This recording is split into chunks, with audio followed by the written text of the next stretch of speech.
120 quid seems like it's not that much, but it's something.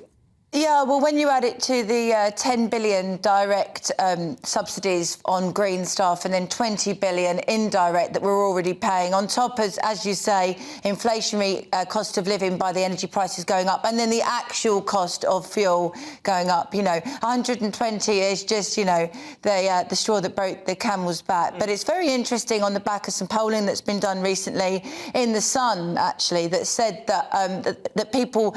The majority of people actually put the cost of living as more important than net zero targets. And we've also done, so Car26 have done some polling as well in conjunction with the Heartland Institute in America, which shows that those opposing climate lockdowns has gone up substantially. And those who last year strongly supported climate lockdowns has actually reduced by 20%. So, I'm looking at Jim. Jim looks kind of bored. Jim, what's wrong? Yeah, I know. I'm You're rolling your eyes back. Good afternoon. Good afternoon. I'm listening to the figures, and to be honest, a lot of this is baloney. There was This is a YouGov survey. This is a YouGov survey. £120 in a second.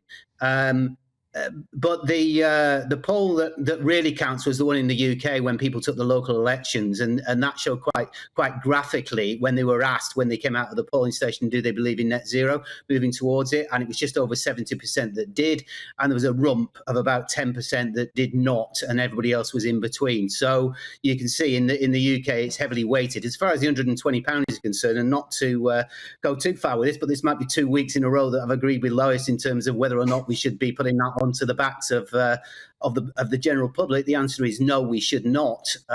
This is the government messing around and kowtowing to the far right wing of the Tory party. Excuse me. And that's the reason that they're wobbling around and not going very far very quickly. It needs a change. And I just asked Lois this: if there is going to be a £20 levy put on, shouldn't be directed at the fossil fuel industries, the ones that have actually caused the problems in the first place, the ones that are making the massive So the fossil fuel industry, which is responsible for us having cheap and abundant energy and actually, the wheels of commerce turning and people not freezing to death in their own homes, that fossil fuel industry.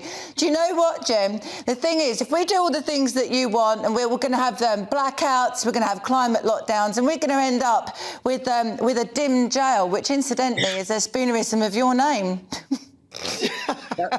It is actually, Jim. Yeah. I'm not sure where you're getting that information from. That's what I prepared earlier. This is just a scare story, to be honest. You think it's a scare story? OK, so let's talk about hydrogen then, because hydrogen seems to be... they're going towards that. Lois, is that a wise move at all? Well, do you know what? The only thing that you can do to make hydrogen safe is to add another component to it. And guess what? That component's called carbon. And then guess what? That's actually called gas. So why don't we just stick with what we've got? Moving towards hydrogen, it's another gravy train. It won't work without subsidies. The whole thing is part of the big green racket, and that's who you should be directing your anger towards, Jim. The big green racket, not the big oil racket. No, I'll tell you what you should be directing your anger to, and that is the lack of movement by this government and other governments throughout the world. Not all of them. Today, a couple of days ago, we saw the highest 2023 temperature in Shahid in Pakistan. 51.8. We're going to see some absolutely stonking temperatures in the next week or so coming out of the Middle East, Texas, Spain itself. These are the ongoing things of climate change. Pictures in Germany this week of huge floods. We're in June. We're not even in July and August. Well, Jim, can I just say that obviously the less we put on our heating, surely that's better for carbon emissions. So the fact that we're warming up could be, I don't see why it's such a bad thing. And it could simply be just a cycle of the planet, Lois.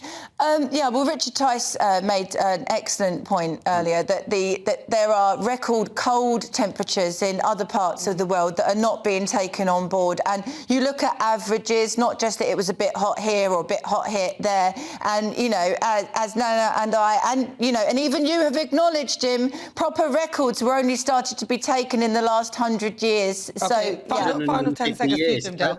Richard Tice, by the way, is not... I mean, he's a chief meteorologist. What is he? Because to me, he's nothing. He gets his science all wrong. He takes feeds and he spouts these things out. So, long time coming in terms of giving truthful information. Well, can I just say, Richard's not here to defend himself, so let's not talk about Richard in that way.